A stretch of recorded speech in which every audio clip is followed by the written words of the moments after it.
Let's go ahead. Yeah. Facebook Live is on. Yes, sir. Okay.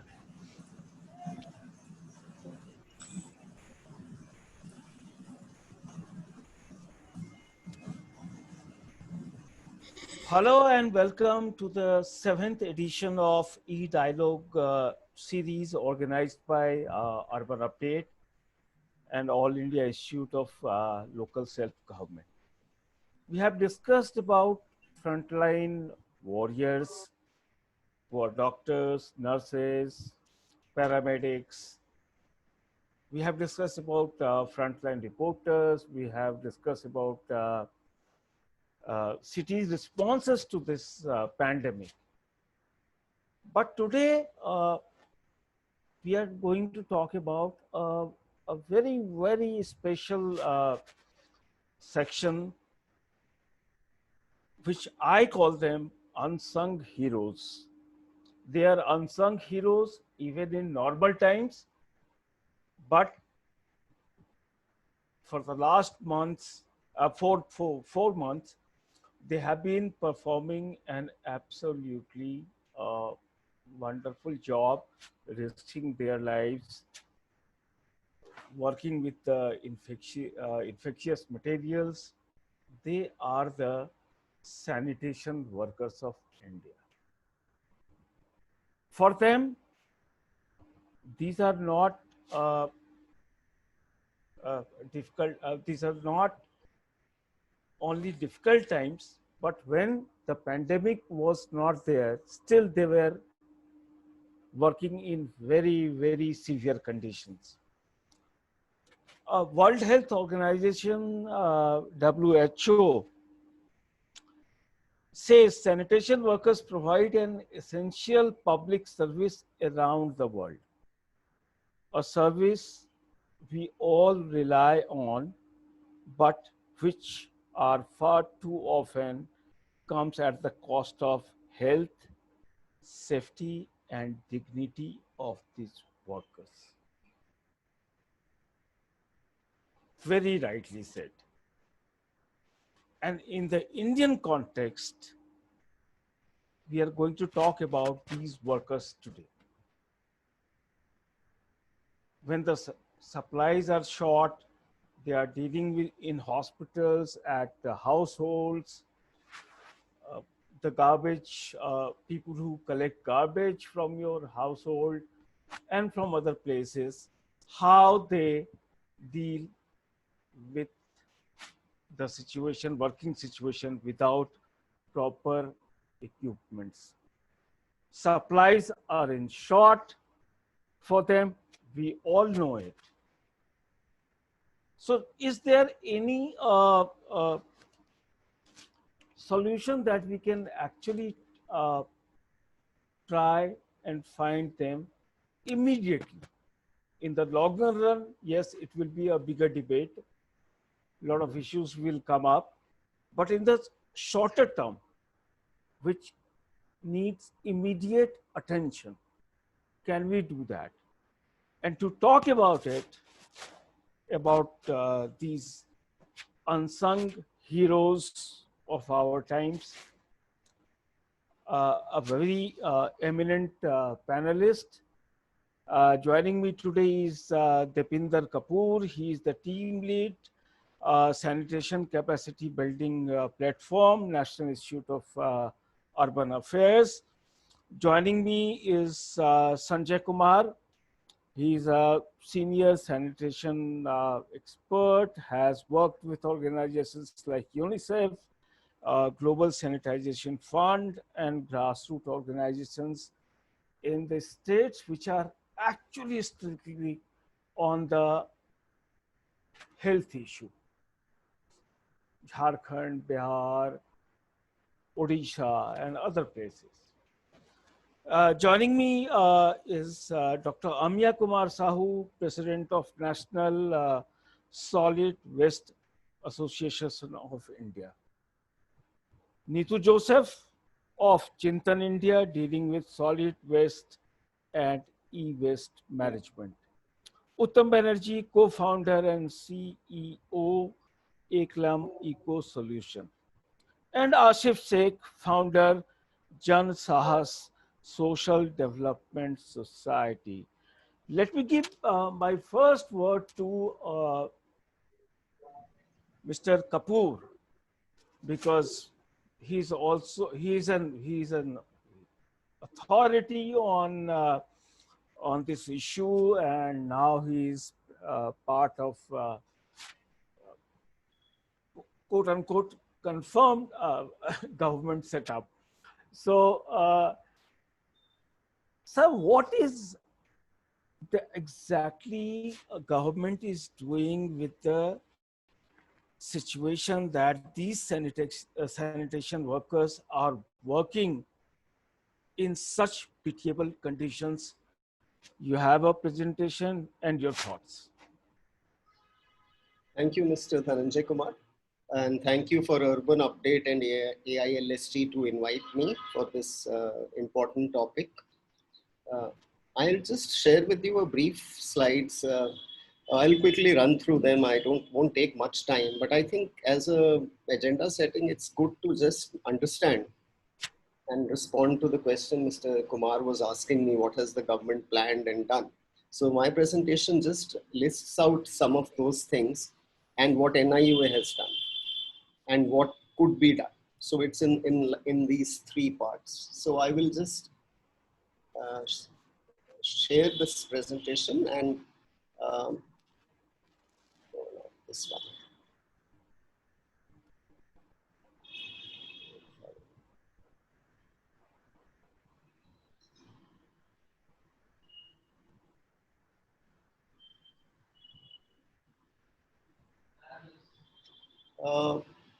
Can you see the presentation? Is Yes, it yes.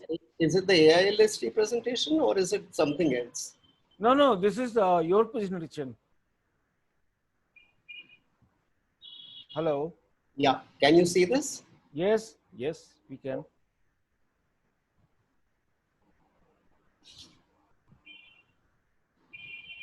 So I've just organized my slides in these four topics, and I won't read them all since this can be read by all of you. So starting with the first topic, as Mr. Dhananjay Kumar rightly said, that already the workers were working in this kind of a condition. You can see that this is the normal conditions, and their exposure to all kind of vectors and diseases is very high. And then when COVID strikes, you can imagine what worse it can become. So these are the real warriors, and this is what this webinar is about. So the issues which the sanitation workers normally face are all this. And this slide I've taken from UMC Ahmedabad. So I don't need to recreate the scenario, but it gives you very well their conditions. They live in unclean environment, are stigmatized. They normally don't have protective equipment. Their rehabilitation and self-employment has very little support. Mostly many are on temporary wages. Contractual mechanisms are bad. And there is a lack of sensitivity from the people, as well as very pitiable conditions of insurance or protection. So, and we talk about hygiene, and we know the hygiene facilities provided to our sanitation workers remain not a priority at all.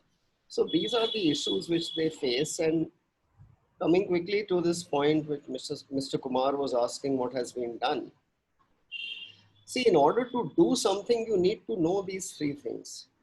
You need to firstly know who are your sanitation workers.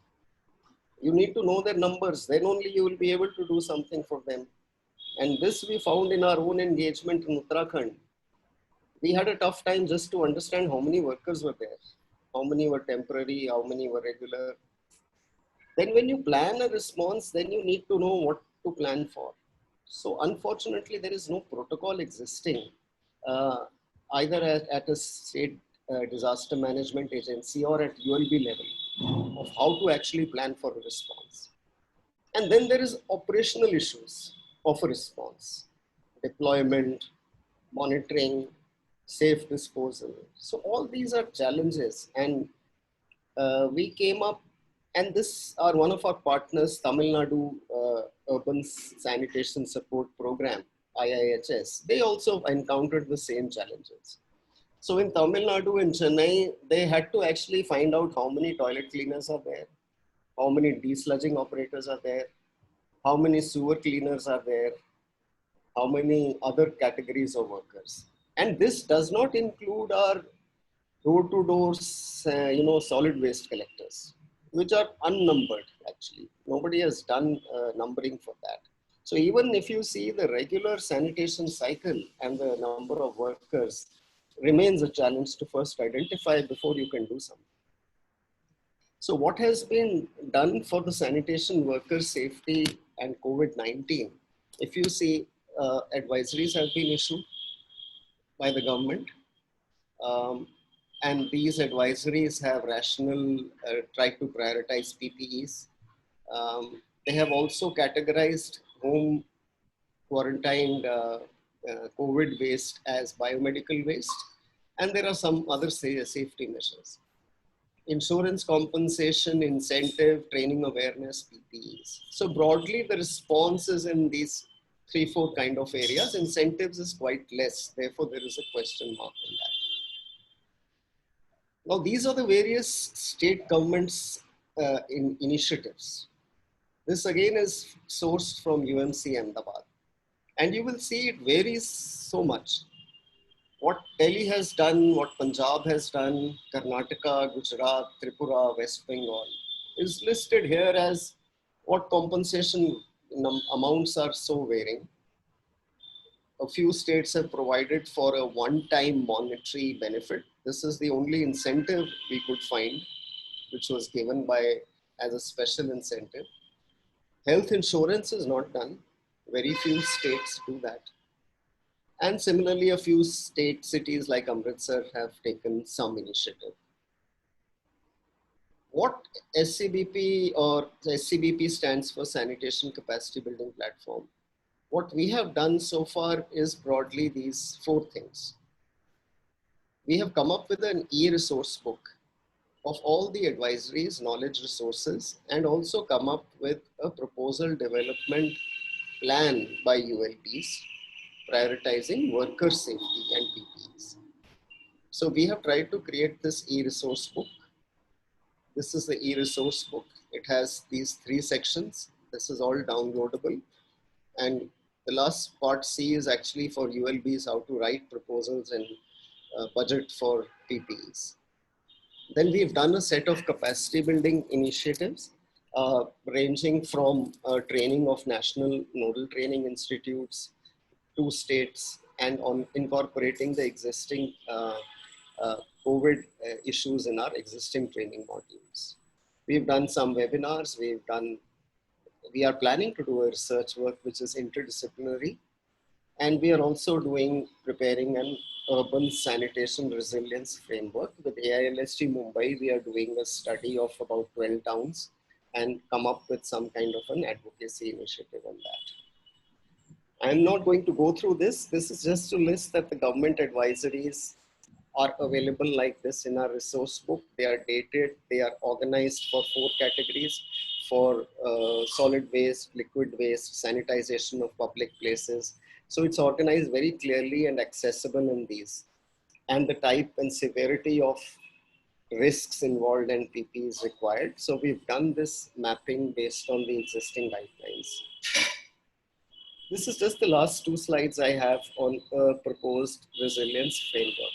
When we talk of resilience framework, and resilience framework is for urban sanitation emergency response, including COVID. Normally we start with PPEs, but actually a resilience framework should look at strengthening the systems, strengthening their normal functions. So PPEs should be coming last. It should move from protection mitigation to prevention mitigation to protection. But we start from protection and we end at protection. So what you need to strengthen the hierarchy. So this was the purpose. So the purpose was not just to come up with another framework sitting in Delhi or our offices in Mumbai and Delhi, but to actually strengthen the existing urban sanitation systems, contribute to a response, because the pandemic hasn't ended. So we are still in the response phase, and also developing a simple framework for assessing the current and future urban sanitation response. So this is a very basic framework, but it is something which practitioners would value. And it looks at these three parameters. It looks at the timeliness of the response, appropriateness of the response, and effectiveness. So this is, we feel, a good resilience framework, simple, and we have some indicators next to it. I'll just read out one or two, not all of them. So for example, in the effectiveness indicator, if you see, the first one is strategic deployment of sanitation workers. We saw that in the health sector, how they strategically deployed their health staff. In a hospital, there was a COVID ward, a non-COVID ward, and an OPD ward. And then another 25-30% doctors and paramedics were told to stay at home. So that was a strategic deployment we saw there. Did we see something like that in sanitation? Because these were also as equally exposed as doctors. So strategic response is a very important lesson which we should take. And then I will not go into the details. I will leave the floor. Thank you, Mr. Dhananjay. Thank you, Mr. Kapoor. It's always a pleasure to listen to you and your thoughts. I'll take this question to Sanjay, who has done extensive work in various states on the issue of sanitization and all that. Sanjay, what Mr. Kapoor said, I would need your response on that, that advisories are issued time and again, and they go on. What is the practical situation? Do actually they translate in the practical situation on the ground where these sanitation workers are doing working in a miserable condition? Sanjay. After Dipender, as covered almost all the aspects, he has made it very clear that the data which we are having right now is the data from the very urban center, big, large, cosmopolitan urban center. We are not talking about the 95% of the towns of this country, because we don't have any data, and which is very natural because we don't have any data for the unorganized sector. As far as the emergency response is concerned, if you look at the last 4 months, the kind of response this government has given, there is the National Disaster Management Authority, and there is a protocol to meet any disaster. After only 1.5 months, you heard of National Disaster Management Authority. Never their protocol was taken into the consideration. Otherwise, this great mass after partition, never this country has seen such kind of outflow of the migrant labor from big cities too. No one was there to take care of that. So as far as emergency response is concerned, this is a larger problem. You right now cannot do something which will immediately reach out to the people we are talking about, because they are so spread so far. And the control, as Dipender pointed out, that even to know the data, the number of the people who are in this sector is just impossible. Impossible in the sense that when you go for the privatization, you don't have access to the data. How many you are outsourcing? You look at the MCD, NDMC, you look at all those, big municipal corporations, they have been outsourcing this kind of, works. So the challenge is that we do not have any, even if you think of, providing any kind of, help to these emergency help to these people, we do not have agencies to reach out to them. Who are those people who would reach out to them? As he said that, it's just impossible in Mumbai and Delhi to know those people who are collecting garbage from your household. Which agency would reach out to them? Do we have the resources? Do we have the capacity to reach out to them? No. This problem, to put in, very bluntly, no emergency response in the real term can be done right now. What we can do to learn from this challenge and prepare for the future.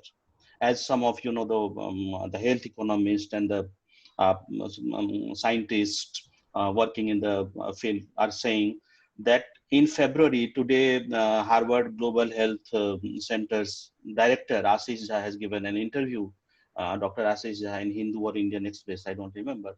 He said that the real, peak would come in February. So if the real peak would come in February, then we have time to, respond, to time to prepare. But this is difficult in the sense, if you look at the last 70 years, the kind of budget allocation which has been given to the health, sanitation is not, something which is alien, and it has larger part of the larger whole. So two of the most discriminated sector in this country is education and health. Health has never given the priority. Unfortunately, even Nehru, while thinking about the industries and all, we never thought about, primary education and secondary education and health as well. So, right now, emergency response, how successful it would be, what kind of a strategy one can use is very, very difficult to imagine. But certainly it has given us a chance to relook at our priorities, that where the health, how we are going to deal with the health, because people are saying that such kind of epidemic with the development, the process of development and, the idea of development we are pursuing, this challenge is going to be bigger and bigger in the near future as well. This is not the first and the last epidemic which we are facing. Maybe many more epidemics are just around the corner. So we must prepare for that. So it's a larger debate, and I won't be able to give you a solution how to go about it. All of us can, put together our mind and think that how to, prepare ourselves for the future challenges. Well said, Sanjay. Let me take this directly to Dr. Amya Kumar Sahu. So, no solution Yes. in sight. What needs to be done immediately to actually save these unsung heroes, the sanitation workers of this country? Okay. Thank you, Kumar. Well, this is sanitation workers. They are part of the solid waste management, right? Right. And they are untouchable. We all know in India they are untouchable, and especially the sanitation workers. They are supposed to collect the human fecal matter from if you see the history. Then during British time, the head of the sanitary workers he used to call a health inspector. He was a big man during Britishers. And after independence, what India has done, they've diluted the entire thing. And I know my father used to say they were quite disciplined during British time. I don't know. After independence, why the discipline has disappeared? This is because of our behavior. And I started this National Solid Waste Association of India in 1996. After visiting so many countries then, I realized India is the dirtiest country in the world. So I just kept all my business aside. Then I thought, let me work for the country and I want to see India clean. Since then, I've been working and giving the awareness education program throughout the country in different places, and organizing conference, seminars, training program, all sort of things. But as one association is not good enough for the country, and I realized, yes, there are so many institutions like All India Local Self-Government Institution, and there is a National Urban Institution. There is also Municipal Administration Institute in Delhi. There are so many parallel institutes and on the same subject. But unfortunately, there is no such work is going on the ground level. These sanitary workers, they need to have a good all local self-government institute, they say that they give training to the sanitary inspectors.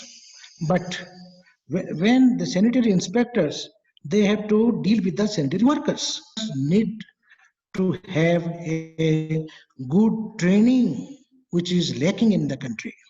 And I remember, I am from Bombay, and the sanitary workers are well paid by the Bombay municipality. They don't do the work. They hire the other people in a lesser salary, and these people, they go to sleep or they do some other work. So this is the scenario at the ground level. So how do you expect the sanitary worker will do the good in a professional job? It is lacking. So I request all these institute, and they have to coordinate properly.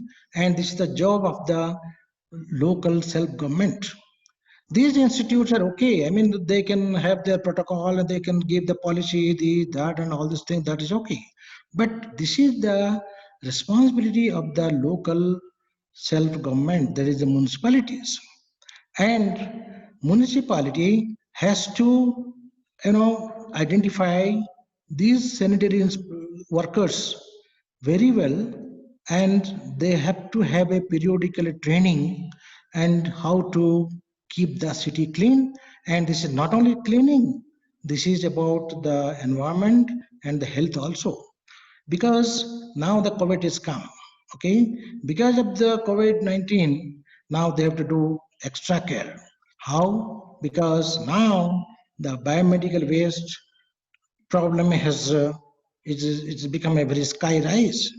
Almost every day I get about more than 100 calls throughout the country about the biomedical waste. Because of the COVID-19, a lot of biomedical waste has been generated, and who collects, how to collect, where to collect, how to dispose, this is also a big question mark. And this is not being done properly. You all know. Okay? So I don't know why it is going away. Uh,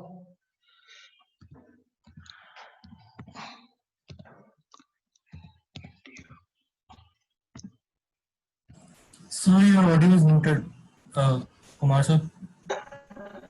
yeah. So Yeah. I think I don't know what is wrong. I mean, every 10 minutes is changing. Anyway, so this is what is required.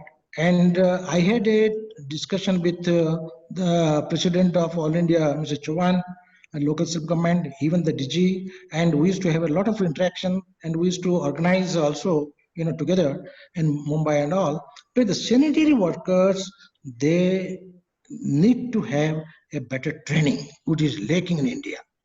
And they have to have as I said, identify means the moment you see that, yes, he is the sanitary, worker, he has to have a good coding in the dresses, and we have to give them, dignified, respect.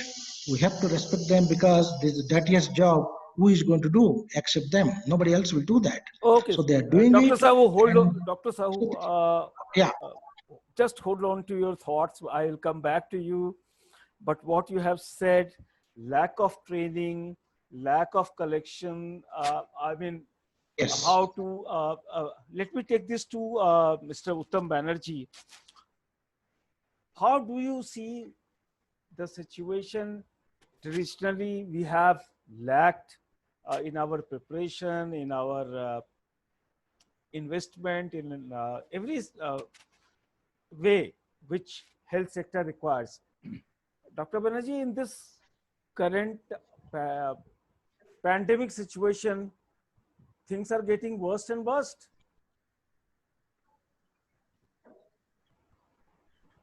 True.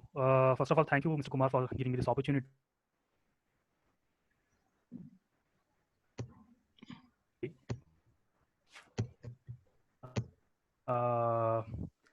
Analysts. Now, the question is that the situation, we're talking about the situation of all these sanitation workers. This was, this has become worse during this pandemic. As I said before that, I'd like to highlight a couple of points. We all know about the situation of the kind of in the hospitality industries, in the other sectors. But one of the most important sector that I would like to highlight right now is the household, wherein household waste, many of the items have also been categorized as biomedical waste, which was not earlier the case. Earlier, it was considered as either a dry waste or a wet waste.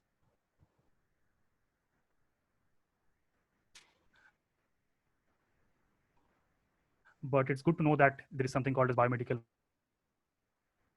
for the household category as well. Cup as an emergency response, or what are the solutions available in our hand right now. A couple of things that we can do is, one of the most important factor is that being users or being the waste generators, we need to be more aware about what we do. We need to be more conscious about the kind of waste that we generate and the kind of waste, the way we dispose it of. For example, we all know that with the current regulations and norms and advisories that have been issued, and you have symptoms, don't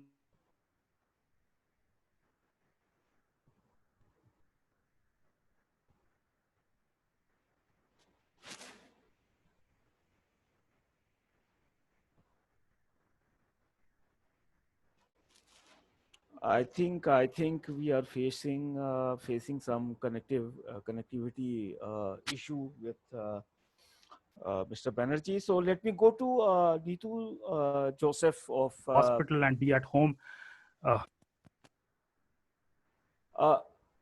Uttam, please, I will request you to sort out the connectivity issue, and my team is getting in touch with you, but let me go to Neetu Joseph for the moment.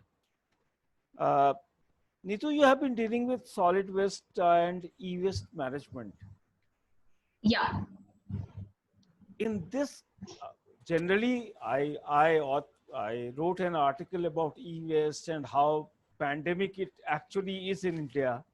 Mm-hmm. But given the situation at the moment, what is your assessment? What should be done for these sanitation workers to alleviate their suffering and also support them in the working condition? Okay. Thank you, Mr. Kumar, for inviting me over. So Chintan basically is an organization which works at the grassroots level. So we have recently done a study on around 10,472 waste collectors. We have taken responses from them as a part of a survey, and looking at this sample size, we could see that around 68% of the waste collectors. Let's understand about what is the age distribution. So around 18 to 25 age bracket is the age distribution of waste collectors working in predominantly working in the door-to-door and other collection services. And when you look at the vocation-based split up of the workers, 36% of the workers are ferrymen, ferrywalas, who go from different place to place. So, and again, there's an interesting factor which comes in is around 71% of these people who are involved. Can everybody hear me? Yes, go on. Yeah. Okay.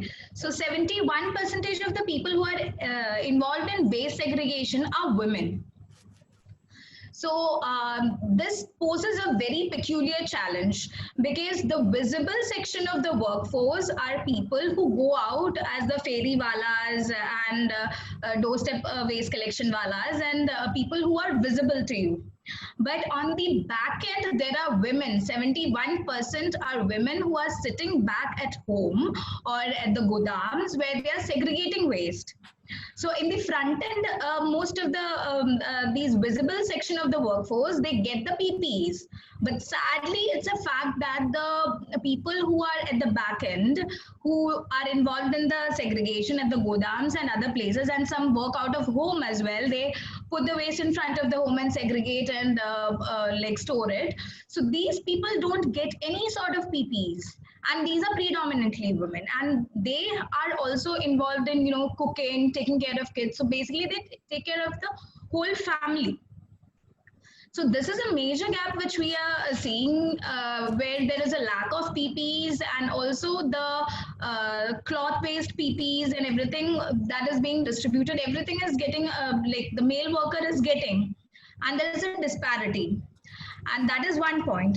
And also the status of segregation of waste is still appalling. Most of the households don't segregate waste, and even after multiple requests to multiple municipalities, we are getting unsegregated waste. So that is one major thing which causes these people to put their hands into waste and segregate it.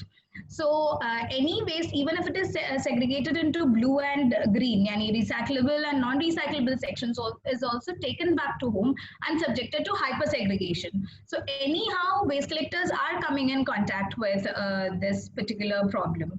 So we are referring to another study which is done by a Singapore-based NGO, Plastic Light, wherein they say that plastic can cause both environmental and health issues, health hazards in the time of this pandemic, especially.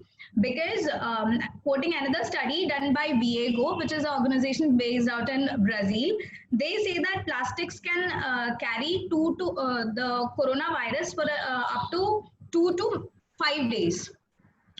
And most of the masks which we use, the single-use masks, most of them, and as well as the N95 masks, are made up of plastic materials predominantly. So these are the carriers of waste, the virus. Even from the house, where the quarantined houses, people are forcing the waste collectors to take the waste, without understanding the fact that there is a CPCB standing guideline wherein the waste, they have provision for the collection of waste every 72 hours, so that we can overcome the most risky period wherein the waste collector or the sanitation workers have the highest risk of contracting the infection.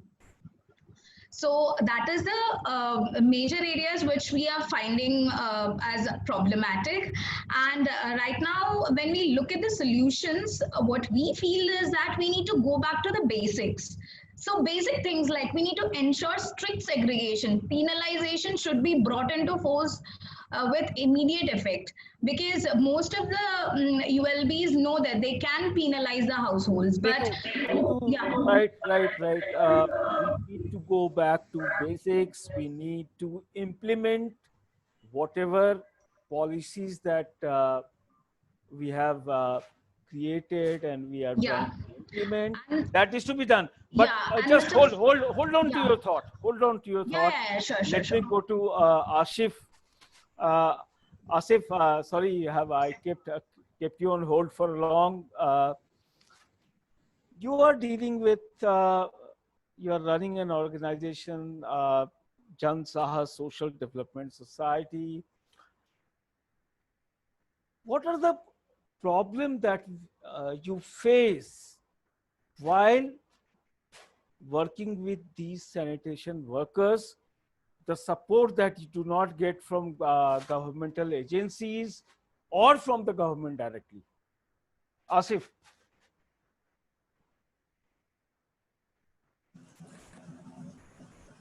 So Mr. Ashif is just disconnected. I suggest we move on to the next speaker, and I'll just connect him back again and get back to you. Okay, perfect. Mr. Deepinder Kapoor, let me come back to you on this. Mr. Kapoor, can you hear me? Yes. Okay. The question that I'm through the program trying to deal with is, you talked about advisories, you talked about e-learning platforms, in which you talked about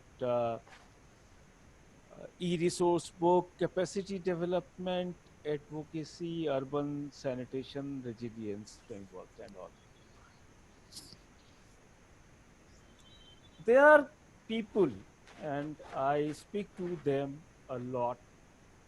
They say these are just on paper and online. Do you expect a sanitation worker in Odisha and Jharkhand to read these e-advisory, e-resource book? Of course not. These resource books can only be for the state government. And then we understand that how things percolate to the lowest strata. How does it help? See, the idea is that the conclusion of my presentation is that you need to improve systems. It is not improving the response now. So if there are systems improvement happening in normal times, then this response will also be strengthened. Similarly, health insurance. It's not about accident insurance, but health insurance of not just the sanitation worker, but his family. Because sanitation workers, and like Ms. Joseph was saying, look at their family, or the women are there who are doing the sorting. So if you have an improved health insurance for sanitation workers, and I'm saying include the larger rack pickers and solid waste collectors, then you prevent them from an epidemic happening any time of the year. Not that when it happens you do health insurance. It's not even being done now, but therefore it's not about PPEs, it's not about their protection, it's also about health. So I think this pandemic has taught us these lessons. Similarly, communications. When this happened, a lot of focus started on communication and awareness. But where is this communication and awareness in normal times about hygiene? So you need to strengthen your communication and awareness about hygiene in normal times.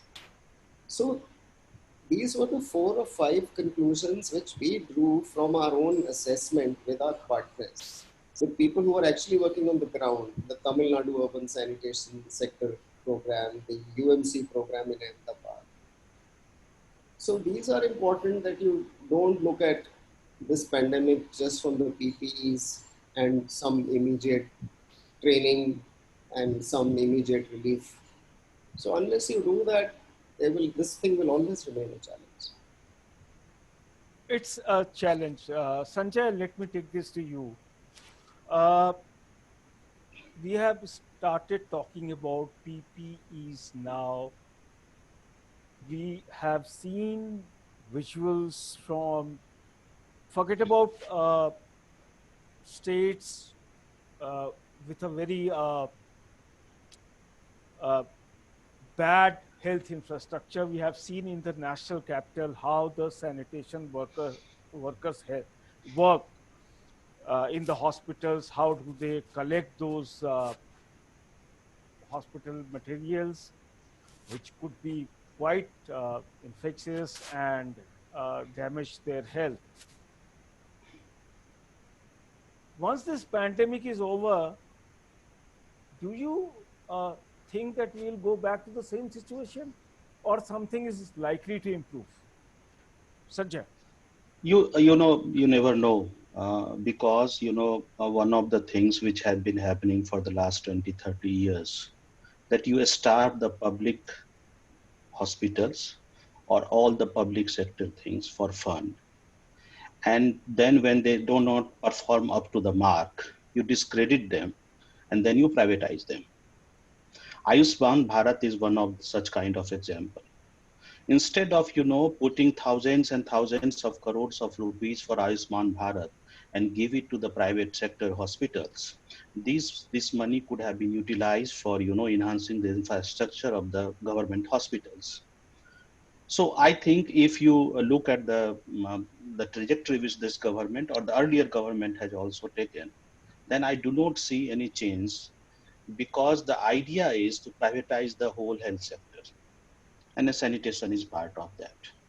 And once you leave it for the private sector, whether it is hospital, whether it is garbage collection, whether it is garbage disposal, then there is hardly anything in the high hand of the government. And our consciousness also, this highly hierarchized society, caste society, Sanitation, as one of the earlier speaker was saying, said that people who are indulged in the work of sanitation have never been part of the, the milieu in which we live in. They are always at the margins.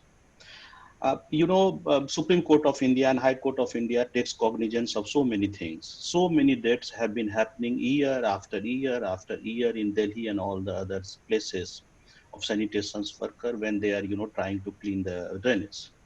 Nothing has happened. No one has been taken to the task.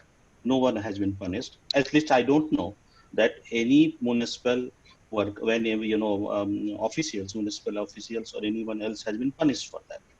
So sanitation and sanitation workers are so low on our priority. Actually, health is low, such a low on our priority. If you think that after this epidemic we are going to learn, probably, I don't know, because the way government hospitals have been able, they have been overwhelmed because they don't have the infrastructure to deal with such kind of challenge. Now, this particular epidemic can be used by the votaries of privatization of health sector that look that these, hospitals have not been able to deal with the this situation. That means why not privatize, Ram Manohar Lohia Hospital? Why not privatize Govind Ballabh Pant Hospital? Because they have failed to do their duties. Although we know that how the private hospitals have performed, but actually what has happened in this country that privatization and quality has become synonymous. We do not question. I will give you a very small example. I am digressing, but it is important. During the Sheila Dikshit government, it was said that if you privatize the public, electricity distribution, it is going to help because the transmission and distribution loss is so huge that, and we are inefficient.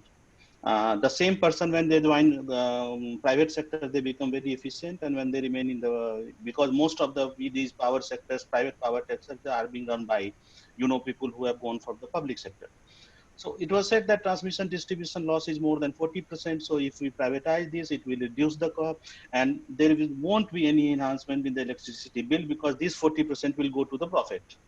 But you look at 500, 600% of the increase in the last 10, 15 years in the electricity bill. So this epidemic, my hunch is that probably the Niti Aayog and all the votaries of the sector, probably they would say that because we have failed miserably, government sector, these government institutions have failed miserably in doing their job. So we must, think of privatizing all this. And once you privatize all this, we have seen. And second thing, in any government, social security is gradually, you look at, now there is no pension. You look the kind of situation in the PF is there, we all know what happens to these daily wage workers. So the challenge is so huge that I don't know from where to begin with. As Dipender said, there is no insurance. But my question is to all of us that even if the insurance is there, a sanitation worker, how many of these sanitation workers would be able to claim that insurance? The kind of, red tapeism which is there. And the kind of, who is going to do the insurance, public sector or private sectors? How they are going to do it, who is going to do it? What would be the agency to do that? So, this is such a kind of challenge which need a overall response. It cannot be one dimensional. We cannot think of simply sanitation workers, the people who are involved in the sanitation. It's a larger question of recognizing health and the health infrastructure, which include sanitation, solid waste, everything, liquid waste, solid waste, everything. How to deal with these whole challenges? It has to be dealt, in a very, universal and a comprehensive manner.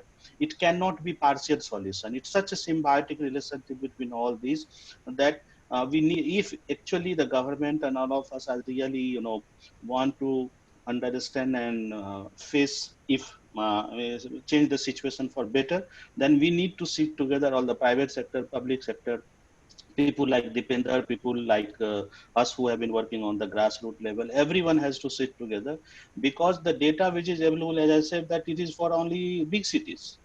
85%, 90% of the, if we say urban, 95% of the cities we don't have. Sanjay, hold on to that. I will try and come back to you on the question of data. We all look for data search for it. Sometimes we get it, sometimes we don't. But anyway, Uttam, can you hear me?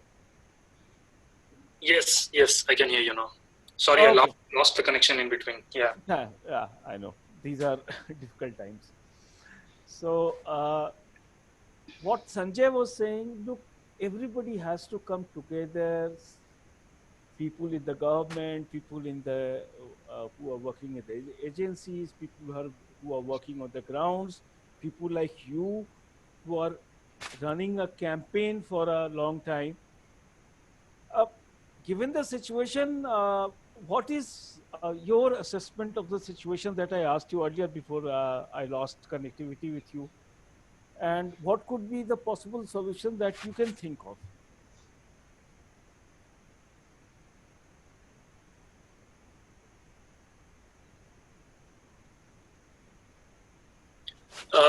See, the situation we had seen, the conditions in which the sanitation workers were living in, were working in, and the kind. But now it has become worse because of this pandemic. And one of the areas that I was trying to highlight was household sector, where we generate a lot of only into dry and wet waste. But now there is a biomedical category also being introduced recently, being generated in this category, which is primarily something like the gloves or the important is, we get out, sort of creating awareness around these workers we're talking about creating. These are all important. I completely agree. But a couple of things on level, how much aware am I when I generate that waste? How much awareness do I have when I dispose it off? Being the waste generator, how should I dispose that waste? We are seeing that, there's a data which says that, approximately if you look at the hospital waste, approximately 10 to 15% is what is hazardous and rest of it is non-hazardous. But the moment you don't segregate both of them, the moment you don't keep them in different, baskets or bins or areas, the remaining 90% of the non-hazardous waste also becomes hazardous. So that is becoming the similar situation in the household waste category as well. When we dispose of our gloves, our sort of masks and things like sanitary pads and diapers into the same bin, and we don't segregate it properly, we don't dispose it off properly, then everything else becomes contaminated, and the workers are then forced to sort of segregate with their bare hands, or even if they're segregating using gloves, it's very, very dangerous for them.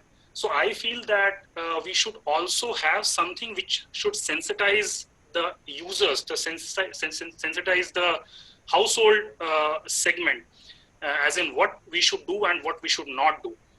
Second thing we should focus on is, everybody else have talked about, already covered the topic of dignity.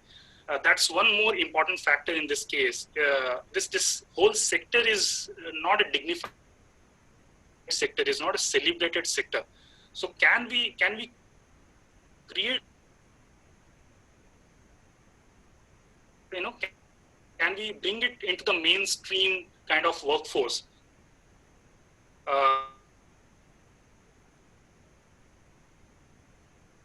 What kind of celebration this particular sector needs and the workers need, so that policies and the financial support that they have. These are the three areas that needs to be worked on, and I feel that it's never too late. Pandemic ke bahane hi sahi, but we have got the opportunity, we have got the chance to work on these things, and I feel I have a strong hunch that these kind of areas can be worked on quickly, and we can achieve some sort of short-term results if we work on these areas. Okay, well said, Uttam. I'll just come back to you. We have municipal corporation representatives who wants to have a say, or they probably have a question. So let's listen to them. If they have a particular question, they can address it to the panelist. And if they have a comment to make, please make it briefly and precisely.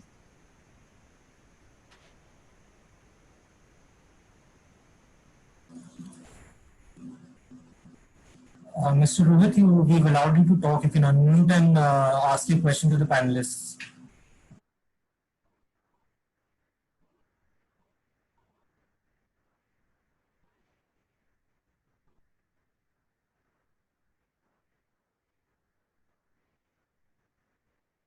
Mr. Rohit Sahu?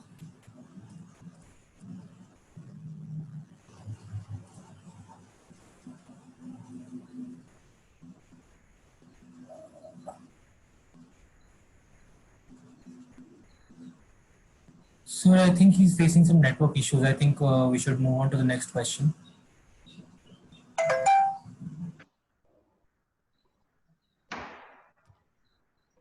Okay, so right now we don't have anybody asking, making a comment or asking directly. Mr. Sahu, Dr. Sahu, back. There is a question, a particular question that has been asked by my colleague Abhishek Pandey. His question is how the higher officials are needed to be trained, because we have advisories and manual in place and the problem lies in implementation. It seems we need to sensitize senior officials first about the rights and entitlements of sanitation workers. Your thoughts? Dhananjay? Yes. We had organized a conference and training program that was the Government of India to give the training to the higher officers. But none of the higher officers returned. You know it? Nobody attended the conference. They sent their juniors. This is the problem. Okay, and it was funded by the Netherlands country in Delhi. See, nobody is serious about this subject. And I don't know, I have not met you when we started the Urban Update magazine, the first inaugural issue, I had written an article. There also you find some of the answers, okay? And I used to argue with the government here. So why not municipal commissioner, if the municipality is not taking care of the waste in professional way? And you know, the answer I got from the member secretary of the Pollution Control Board, he said, sir, how can I do that? He is my colleague. So this is the stupid problem. So in short, what I'm trying to tell you, the first thing is our constitution is very bad. I'm sorry. In the constitution, there is mentioned about the health and everything in the whole country. But see, I prepared the draft for the solid waste management rule that was in 1996 and the rule 2000. What is different to 2016? Everything is fine. The rule is everything there. Then I argued in 2016 with Mr. who was the economic minister then. I said, sir, two things are missing in the rule. Number one is accountability. It's not clearly understood. Who is accountable for this? Number two is there is no punishment clause. Unless and until you miss whoever the responsible, there is the citizen, that is the police or the administrator who is not able to, you know, administrate in this sector, then how can you, then the rule doesn't have any meaning. You're going to be fined. So these are the debates we should have it as national level. That's what in the beginning I said. Yes. There are so many national institutions, national nation. These are very important, very practical. So I don't want to give the, the presentation with the articulation, this, that, forget it. I don't care. But the main thing is the ground rule, the ground level, what you should do. That's very, very important. And I insist that this is the municipal corporation or the municipalities. They are the real machinery. They have the people, they have the money, they have the institution. They should do that. Okay. Dr. Sahu, thank you. I mean, this is what you have told us is really appalling. And I will briefly ask Mr. Kapoor on this question about senior government officials do not attend these programs. They send their juniors. Mr. Kapoor. I think the draft rule for the management rule that was.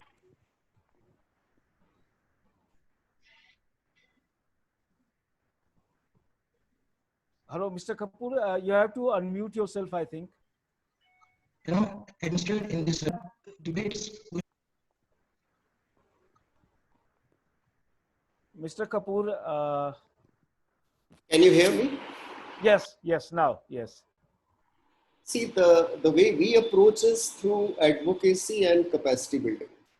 So, for example, when we approached the Uttarakhand government for sanitation worker safety for COVID, it was also difficult to get their attention. So we approached through the capacity building route. We went to ATI Nainital and we said, why don't we first organized a sensitization program for them. And then we organized it for the urban local bodies. So we helped them prepare these proposals.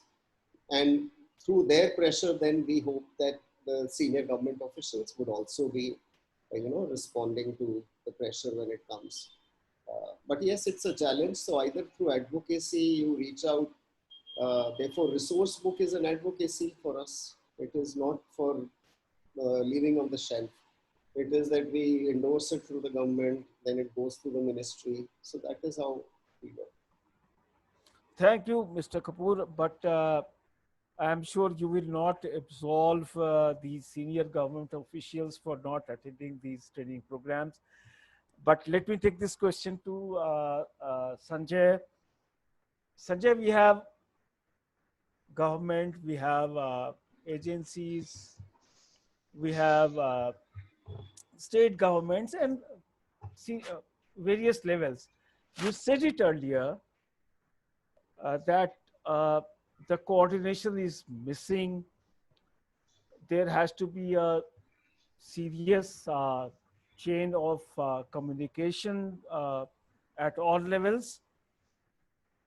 You also said you are not very hopeful of any immediate solution just because we are facing an emergency, a pandemic situation.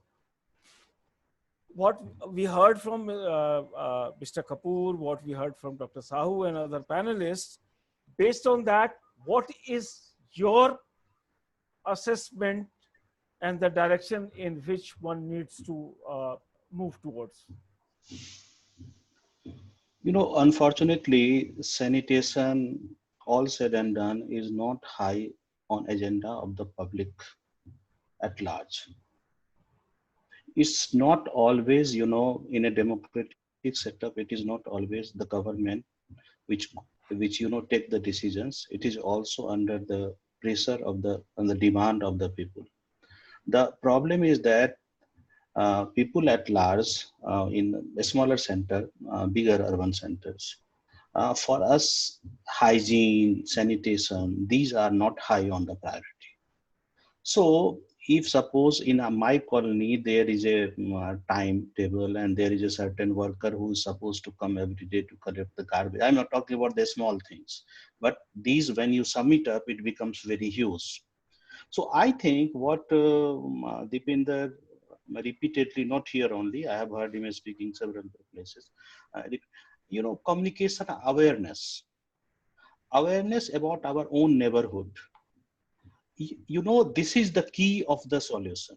This is the most important aspect of taking any sort of hygiene related challenge.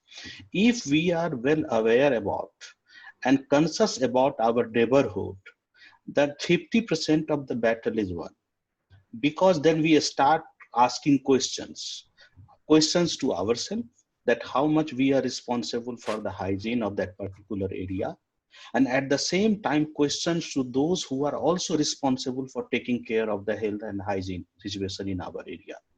So if we are able to create that kind of awareness, but unfortunately, if you look at the history of sanitation, particularly from the Sampurna Swachhta Abhiyan from the 90s and 2000, Nirmal Bharat Abhiyan, Swachh Bharat Mission, unfortunately, we are such a obsessed with the data and the infrastructure and developing infrastructure, that we always tend to forget that these infrastructure are meant to be used. So you need to create demand. You don't need, actually the government of India for the last 20 years is working on supply side, not on the demand side. So what is happening, that whether if you look at the Swachh Bharat mission, the whole obsession was that so many millions of toilets have been built. Now, what happened to those toilets? Why you need to build those toilets? You need to build the toilets. We have Dipender, all of us have been working in different part of India. It's not that all of us could not afford to have a toilet in our household. The challenge was that we are not conscious about the requirement, the necessity for ourselves. Instead of, if you look at the budget allocation of the last 20, 30 years, you would see that very a fraction of the budget has been allocated for the consciousness generation, awareness generation. The biggest thing which we can take it from here is that how to create demand, how to create consciousness. Once you create consciousness, you create demand, which we have learned in the case of, Panchayat Raj. Gradually, people at the ground level have, started to understand the fund which is coming to the panchayat, and so they have started putting pressure on the Mukhya Gram Pradhan, that where you are going to allocate, how you are going to allocate it. So it's, in all such kind of discussion, we put all the blame on the government. But as the member of the civil society, as a member of society at large, we need to look at ourselves also. We have also failed miserably in taking care of our own neighborhood.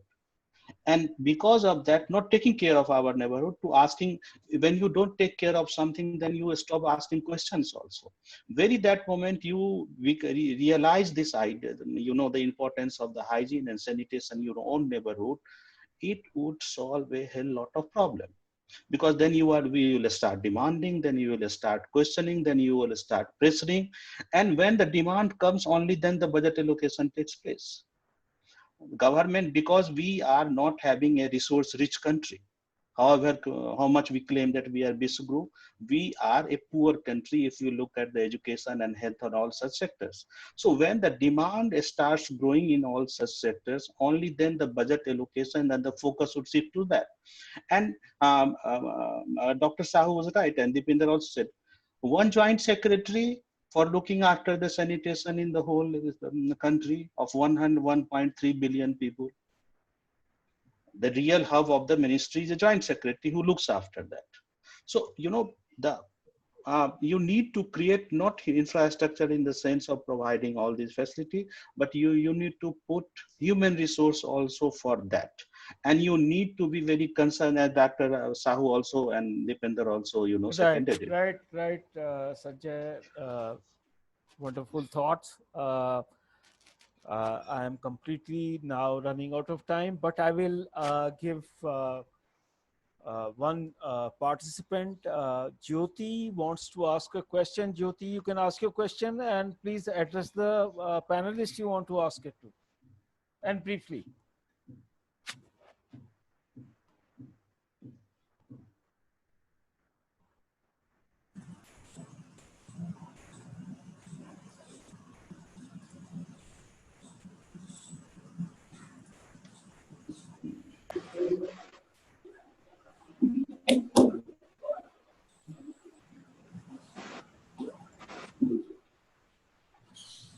Jyoti Kund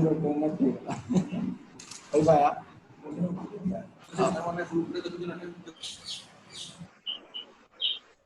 Hello, Jyoti, can you hear me? Yes, sir, I can hear. Hello.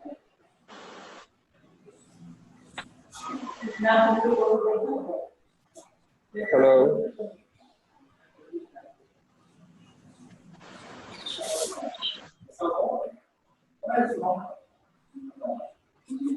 Jyoti, we can hear you.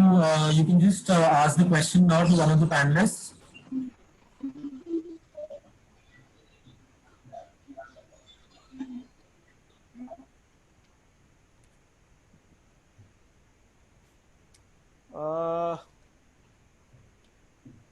I think we are not able to establish connection with her or connect with her. In any case, I am completely out of time, and for the moment, what we have discussed, this is not a problem that can be solved in a day or in a month or in a year, but we need to focus on it because this is a very ignored sector, a very vital but ignored through the country. So therefore, we need to work on it every day, and therefore, with all sections of the society coming together and the government probably could find one answer someday. For the moment, Deepinder Kapoor, Sanjay Kumar, Dr. Amia Kumar, Ritu Joseph, Uttam Banerjee, thank you all of you for joining us in this program. We have streamed it live on our Facebook page, that is Urban Update MAG, Urban Update MAG. It is also available on our YouTube channel, Urban Update. And the link will also be shared on the Twitter handle of Urban Update MGN. Do watch it if you missed it live. Thank you all for the moment. Thank you. Thank you. Thank you for joining us. Thank you. Thank you.